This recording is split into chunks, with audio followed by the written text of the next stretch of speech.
नमस्कार दोस्तों, स्वागत है आप सभी का हमारे चैनल चर्चा के विषय में। आज दोस्तों चर्चा के इस सिलसिले को हम आगे बढ़ाते हुए चलें तो आज हम चर्चा करेंगे कहानियों में जो शिक्षा छुपी हुई होती है, हम उसका ग्रहण कैसे करें, उसे प्राप्त कैसे करें। और बहुत बड़ी बड़ी शिक्षाएं कहानियों से मिलती है। जैसे हमने बचपन में जो कहानियां पढ़ी हैं वो तो बहुत सीधी और सरल कहानियां होती थी। जैसे नैतिक शिक्षा की हमें कहानियां पढ़ाई जाती थी कि एक आदमी गाड़ी लेकर जा रहा है, उसके सामने एक ईंट का टुकड़ा आ गया तो वो क्या करेगा। हर आदमी का उत्तर यही होता है कि वो गाड़ी को साइड में लगाएगा और उतर कर पहले उसे कोई भी व्यवधान होगा उसे हटाएगा। लेकिन असल जिंदगी में ऐसा कोई करता नहीं है। लेकिन जब हम दोस्तों बड़े होते हैं, बड़े स्तर पर, जैसे बेताल पच्चीसी की कहानी है, तो ऐसी कहानियों से हम क्या शिक्षा ले। नैतिक शिक्षा की तो बहुत छोटी और हल्की कहानियां होती थी। उनमें तो शिक्षा जो होती थी वो बच्चों को समझाने के लिए बहुत सीधी और सरल शिक्षाएं होती थी। लेकिन जब बड़े स्तर पर हम कहानियां सुनते हैं, गूढ़ कहानियां सुनते हैं, तो उनमें भी शिक्षाएं छुपी होती है। तो जब मैंने ये बात किसी से कही तो उन्होंने मुझसे अनायास ही प्रश्न कर लिया कि अगर हम बेताल पच्चीसी की कहानी से कोई शिक्षा लेना चाहें तो उससे हम क्या शिक्षा लेंगे। तो आज हम दोस्तों इसी पे चर्चा करेंगे कि बेताल पच्चीसी की कहानी से हम क्या शिक्षा ले सकते हैं। तो मैं आपको दोस्तों बताता हुआ चलूं, कहानी तो आप सबने ये सुनी रखी है, बहुत प्रमुख कहानी है और आप सबने देखी सुनी दोनों होंगी। तो मैं इसका थोड़ा सा स्मरण कराता हुआ चलूं आपको। वीर विक्रमादित्य नाम के एक राजा हुए हैं और उनके दरबार में रोज उन्हें उपहार देने के लिए उनके राज्य से दूर दूर से व्यक्ति आया करते थे। तो जो राजा को उपहार देने के लिए आते थे उनमें एक बूढ़ा फकीर साधु भी आता था और वो रोज राजा को एक विचित्र सा फल देता था। और राजा उस फल को अपने वजीर को पकड़ा देता, वह आगे बढ़ जाता था, सोचता था कि ये बूढ़ा फकीर क्या ही देगा। तो यही करते करते ये सिलसिला दोस्तों 10 सालों तक चला। 10 साल तक बूढ़ा फकीर राजा को ये उपहार देता हुआ चला गया। एक अजीब सा फल दे देता था, विचित्र सा, जो देखने में भी समझ नहीं आता था ये किस चीज का फल है। और राजा उसको अपने वजीर को पकड़ा देता था। ये सिलसिला 10-10 साल तक चलता रहा। जब 10 साल पूर्ण हो गए इसको, तो एक दिन राजा ने क्या किया, वो पास में एक बंदर था, वह फल अपने वजीर को ना देकर उस बंदर को दे दिया। और बंदर ने जैसे ही उस फल को खाया तो उसके अंदर से एक मोटा हीरा निकलकर बाहर गिरा। राजा ने देखा तो राजा तुरंत चौंक गया। फकीर जब तक वहां से निकल गया था, फिर ये देखने के बाद राजा ने अपने वजीर से कहा बाकी के फल कहाँ हैं। तो वजीर ने कहा मैं भी राजन ये सोचकर कि ये क्या फल है मेरी कुछ समझ में नहीं, एक जगह पर उन्हें इकट्ठा करता हुआ चला गया और सब जाकर देखा तो उससे बदबू आ रही थी, लेकिन सारे हीरे उसमें चमकते हुए बाहर निकले।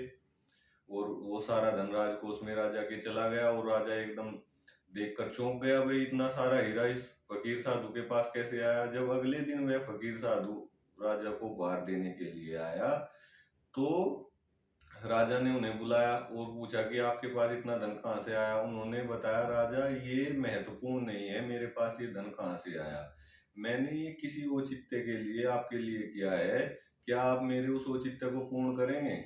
उसने कहा हे मुनिवर आप कहिए मुझे। तो उन्होंने बताया कि मुझे कोई अनुष्ठान करना है और उसमें मुझे एक साहसी व्यक्ति की जरूरत है। अगर तुम्हारे तो नाम के सामने ही वीर विक्रमादित्य है, तुम्हारे नाम के सामने ही वीर लगा है, और मुझे नहीं लगता तुमसे वीर इस शासन में या आसपास इस राज्य में कोई और व्यक्ति होगा। तुम्हारी वीरता के बड़े बड़े चर्चे भी हैं। तो अगर तुम मेरे उस अनुष्ठान को पूर्ण करा सको तो आज रात के 12 बजे मुझे एक फला फला जगह पर मिलो। अब राजा घबराए भी, डर सबको लगता है। जो व्यक्ति ऐसा दावा करता है उसे डर नहीं लगता, डर उसे भी लगता है, साहसी को भी डर लगता है। जिसे डर नहीं लगता वो तो फिर जड़ हो गया, वो तो व्यक्ति ही नहीं। साहसी होने का मतलब ये नहीं कि डर ना लगना, डर तो अंदर से दोस्तों लगता ही है, पर फिर भी ये सोचकर कि जिस साधु में इतना छिपा हुआ रहस्य है कि जिसके फल में इतना मुझे हीरा देता हुआ ये चला गया, तो अब उसे छोड़े भी कैसे, अंदर और जानने की जिज्ञासा राजा की उठी। और फिर वीर वीर नाम के आगे लगा हुआ है, अब तो कायरता का काम नहीं कर सकता। तो राजा ने हाँ कर दिया और रात के 12 बजे राजा उसकी जगह पर जहाँ साधु ने बुलाया था उस जगह पर पहुंच गया। पहुंचने के बाद साधु ने बताया ऐसे ऐसे तुम्हें एक मुर्दा घर में जाना है और वहां से तुम्हें एक मुर्दा होगा उसे अपने कंधे पर टांग कर और यहाँ मेरे पास लेकर आना है। तो राजा उसके पास गया और जाकर उसने जैसे ही मुर्दे को उठाया तो मुर्दा बोलने लगा वो, और बोलते बोलते जैसे ही राजा ने उसकी बात का उत्तर दिया तो वो फिर दोबारा जाकर पेड़ पे लटक गया। तो पेड़ पे लटक गया, फिर राजा ने दोबारा उसे उठाया और पेड़ से उतार कर जैसे राजा चलने लगा तो वो एक कहानी बोलने लगा। उसने जैसे ही वो कहानी सुनाई तो राजा ने उसका बीच में उत्तर दिया तो वो फिर कंधे से उतर के वो पेड़ पे जाकर लटक गया। तो यूं ही करते करते ये दोस्तों सिलसिला 25 बार चला, इसीलिए बेताल 25 ही कहा जाता है। और फिर अंत में 26वीं बार राजा ने अपना उद्देश्य पूर्ण किया और साधु के पास उस मुर्दे को लेकर चले गए और उनका अनुष्ठान पूर्ण हुआ। अब हम दोस्तों बात करते हैं इससे हम शिक्षा क्या लें। इस कहानी में दोस्तों सबसे पहली शिक्षा तो मेरे अनुसार इसमें दो शिक्षाएं बहुत गूढ़ छिपी हुई हैं। पहली शिक्षा तो ये है, जैसे राजा ने 10 साल तक ये ध्यान नहीं दिया कि ये साधु फकीर रोज आता है। कोई व्यक्ति ऐसे भी होंगे जो आ जाए फिर वो जिंदगी में कभी नहीं आए होंगे, कोई ऐसे होंगे जो साल में एक बार उपहार देकर, लेकिन एक साधु पर प्रतिदिन उपहार लेकर आता है, लेकिन फिर भी राजा ने ध्यान नहीं दिया। 10 साल हो गए। तो पहली शिक्षा है दोस्तों, अगर हम ध्यान नहीं देंगे तो जीवन यूं ही छूट जाएगा, 10 साल यूं ही बेकार चले जाएंगे। जैसे आपने अपने जीवन में भी कभी देखा होगा, जब हम अपने जीवन को अपनी एक तुला में तोल कर देखते हैं कि हमारा जीवन कैसा है और हम क्या कर सकते थे, अब हमने क्या किया है, तो आप देखते होंगे कि कई बार हमें ऐसी रहस्यों का पता लगता है, सोचते हैं कि हमने इन बातों पर ध्यान दिया होता तो शायद ये हमारे हाथ से छूट ना गया होता। तो पहली शिक्षा दोस्तों इसमें यही छुपी हुई है, अगर हम अपने लक्ष्य पर, अगर अपने जीवन पर हम ध्यान नहीं देंगे तो जीवन यूं ही छूट जाएगा।